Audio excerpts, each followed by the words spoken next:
Hello guys, welcome to our channel. और आज हम लेके आए हैं कि आखिर क्यों मारते हैं हज यात्री शैतान को पत्थर। ये चीज़ जो है ये हमारे दिमाग में मतलब हमेशा से क्वेश्चन था, मेरे तो खासकर था, क्योंकि मैंने ये बहुत बार सुना हुआ है कि लाइक वहाँ पे कुछ होता है तो वो लोग पत्थर फेंकते हैं। तो मैंने एक कई डॉक्यूमेंट्री में भी देखा था, तो मेरे को समझ नहीं आया कि क्यों ऐसे पत्थर फेंकने से क्या होता है, क्यों होता है। तो मेरे ख्याल से सारे इन सवालों का जवाब यहाँ मिल जाएगा, बिकॉज ये वीडियो जो है पर्टिकुलरली उन बारे में। तो बहुत सारी चीज़ें होती है दूसरे रिलीजन्स के बारे में जो आपको हमेशा क्वेश्चन करती हैं कि लाइक जैसे आपको हमारे रिलीजन के बारे में होगी, वैसे ही मेरे को था कि मुस्लिम्स के बारे में। तो बहुत सारे क्वेश्चन होते हैं, ये कैसे होता है, वो कैसे होता है। तो उनमें से एक ये बहुत इंपॉर्टेंट क्वेश्चन है। सो देखते हैं फिर इसमें क्या। और सीरियसली मैंने भी ये सुन रखा है कि ऐसे करके जब हज करते हैं तो वो पत्थर मारते हैं, तो शायद मुझे ऐसा लगता है कि शायद शैतान को, मतलब शैतान शायद जैसे हम इंसान होते हैं, ठीक है, तो हमारी एक गुड साइड होती है, एक इवल साइड होती है। तो हमारे कोई एक हमारे को कुछ भी हम काम करें, पहले हमें नेगेटिव थॉट आता है, फिर उसके बाद पॉजिटिव आता है। तो शायद वो नेगेटिव थॉट ना आए, इसलिए शैतान को मारते होएगी, जहां तक मुझे लगता है। बाकी एक्चुअली वीडियो देखकर ही पता लगेगा क्या होने वाला है।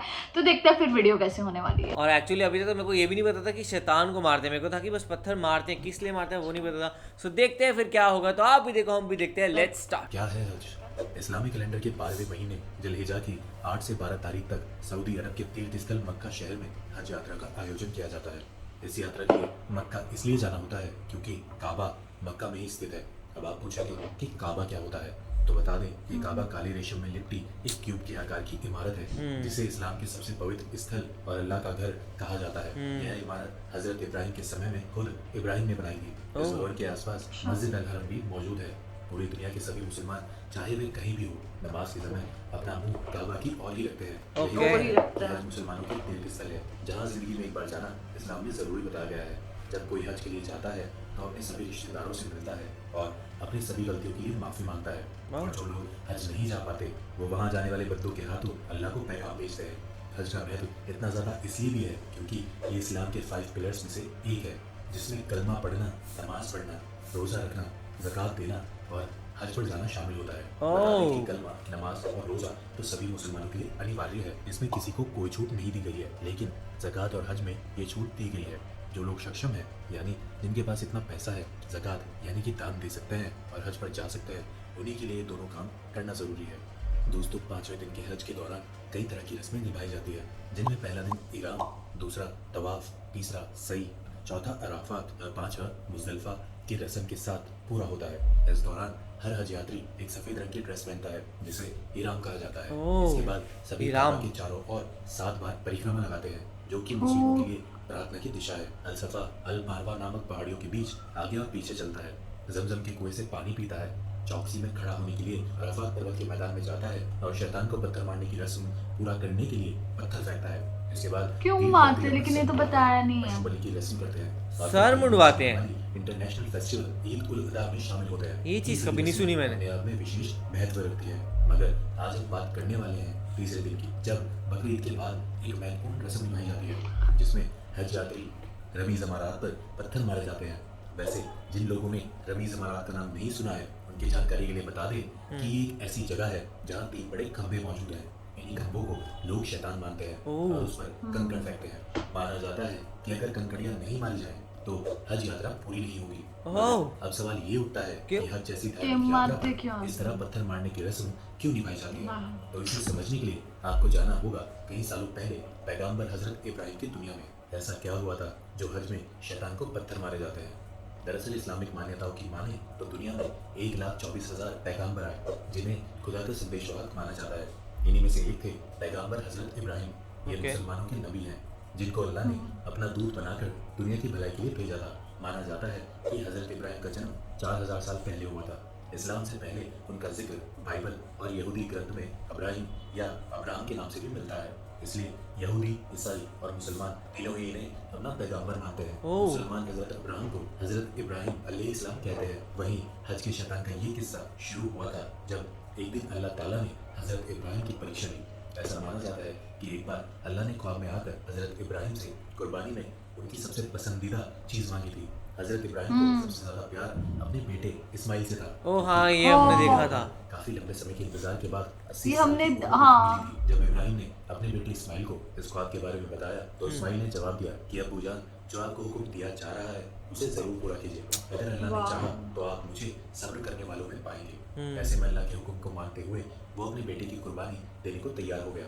कहा जाता है कि इस कुर्बानी के जरिए अल्लाह हजरत इब्राहिम के सब्र, वफादारी और त्याग को आजमाना चाहते थे। क्योंकि एक बाप के लिए अपने ही बच्चे की गर्दन पर छुरी चलाना बेहद मुश्किल काम है।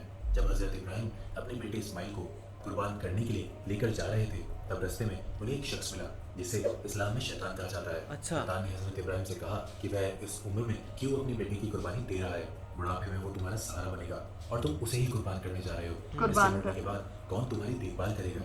शैतान की ये बात सुनकर हजरत इब्राहिम सोच में पड़ गए और एक बार के लिए तो उनका कुर्बानी का ख्याल भी डगमगाने लगा था, मगर फिर उन्होंने अपने आप को संभाल लिया और अपने जज्बात पर काबू करते हुए उन्होंने शैतान से कहा कि दूर हो जा मेरी नजरों से, तू शैतान है जो अल्लाह के काम में रुकावट बन रहा है। ऐसा कहा जाता है कि शैतान ने उनके बेटे इस्माइल को भी बहकाने की कोशिश की, लेकिन उन्होंने भी उसे फटकार दिया था। ये चीज नहीं पता थी। जिस जगह पर हजरत इब्राहिम और उनके बेटे को वो शैतान मिला था, ये वही जगह बताई जाती है जहाँ वो 3 खंबे मौजूद हैं जिन्हें शैतान मानकर हज यात्री पत्थर मारते हैं। ओके। इस शैतान ने अल्लाह की मर्जी के काम में रुकावट पैदा करने की कोशिश की थी। उसी वजह से हज यात्रा के दौरान शैतान पर पत्थर मारे जाते हैं। कुर्बानी के वक्त कहीं अपने बेटे के प्रति उनकी भावनाएं आड़े ना आ जाए, इसलिए हजरत इब्राहिम ने अपनी आंखों पर पट्टी बांध ली थी।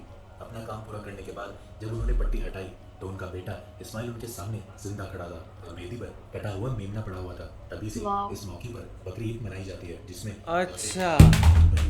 उसे जरूरतमंदों में बांटने की प्रथा है।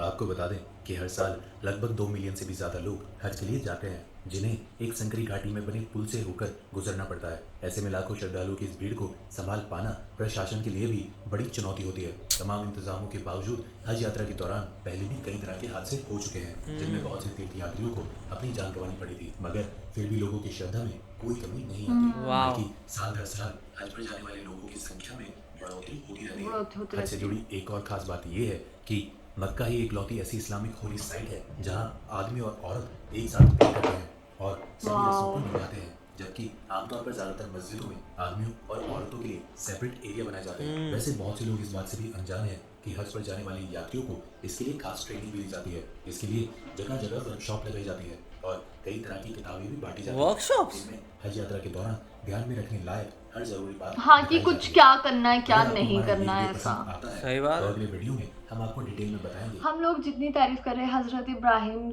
जी की वो कम है, क्योंकि लाइक वो देखो उनसे मतलब उनकी ना जो सबसे ज्यादा प्यार करते हो जिस चीज को वो ले लिया है ना उनसे, तो वो ऐसे थे उन्होंने खुशी खुशी दे दिया। एक तरफ हम है ना, हम लोगों को लाइक छोटी छोटी चीजों से लाइक हम लोग इंसान हम ऐसे कि हम लोग ना बहुत मटीरियलिस्टिक होते हैं, हमें छोटी छोटी चीजों से प्यार होते हैं। अगर हमारी फेवरेट मतलब ऐसा है कि हमारा फेवरेट कप है, मग है ना, वो भी टूट जाए ना हमें ऐसे लग जाता है यार क्यों टूट गया यार, बुरा लगता है। कम से कम एक दिन तक तो हम सदमे में हो जाते हैं यार ये कैसे हो गया। और उनसे भगवान ने मतलब अल्लाह ने ऐसे उनकी जो उनका बेटा ही छीन लिया था। और आप सोचो आपसे आपके फैमिली मेंबर से, आपके हस्बैंड वाइफ या फिर भाई बहन से इंपॉर्टेंट आपके लिए कौन ही होगा, अगर आपसे वो छीना जाए तो यार सब में इतनी हिम्मत नहीं होती कि वो खुशी खुशी दे दे। तो उनकी वो हिम्मत की जितनी तारीफ करे कम है, और अल्लाह ने बस उनका पेशेंस देखना था तो ये हुआ और उनका बेटा भी सही सलामत बच गया। और वो मैं तो ये सोच रही हूँ कि हजरत इब्राहिम तो चलो इतने बड़े थे, वो तो उनके में चलो मेच्योरिटी थी, लेकिन उनका बेटा इस्माइल वो इतना छोटा था, वो शायद 6 या 7 साल का था। स्टिल उसने वो ऐसे था कि कोई बात नहीं, अगर मैं अल्लाह के उसमें जाना चाहता हूँ तो मैं खुशी खुशी चले जाऊँगा। तो यार ये पता लगता है इससे हमें मतलब ये मिलती है बेसिकली। इसका मोरल ये है कि लाइक हम लोगों को ना इतना मतलब ऐसा नहीं होना चाहिए कि हम लोग ना इतने डिपेंडेंट हो अपनी खुशी पर किसी के लिए कि अगर वो चले जाए तो हमें बुरा लगे। तो हमें ऐसा होना चाहिए, इंसान का ना बहुत ऐसे न्यूट्रल सा नेचर होना चाहिए कि अगर उससे कोई फेवरेट चीज़ या इंसान है अगर वो दूर भी चले जाए ना उससे, तो इतना वो उसमें कैपेसिटी हो अपने आप को हैंडल कर सके। तो इस वीडियो से हमें यही पता लगता है। वही, और हमने यही सेम स्टोरी जो है हमने वो बकरा ईद के टाइम भी सुनी थी कि लाइक क्यों बकरा ईद मनाते हैं मुस्लिम्स, और तो उसके बारे में भी ये तो ये एक इवेंट से ऐसे दो चीज़ें निकल के आई हैं सो लाइक वो बहुत इंपॉर्टेंट चीज़ थी कि भाई किस तरीके से लाइक हमने उसमें देखा था कि डेविल जो होता है वो मेनली हज़रत इब्राहिम को ही बुच बोलता है, पर यहाँ पे हमें बताया गया कि उन्होंने उनके बेटे के साथ भी कोशिश की थी कि उनको मनाने की, उनको बहकाने की, तो फिर लेकिन वो सक्सेसफुल नहीं हुआ और इसलिए सब जो है मुस्लिम वहाँ जाके पत्थर मारते। तो अब वो सिग्निफिकेंस पता चली कि भाई इसलिए, और वो 3 पिलर्स होते हैं तो 3 पिलर्स को वहाँ जाके वो लोग मारते हैं कि भाई शैतान जो है वो दूर है। और इसका मतलब इंपॉर्टेंस इतना है कि लाइक अगर आपने ये चीज़ नहीं की तो आपकी वो ट्रिप पूरी नहीं होती, तो वैसा तरीके से उसको बनाया गया।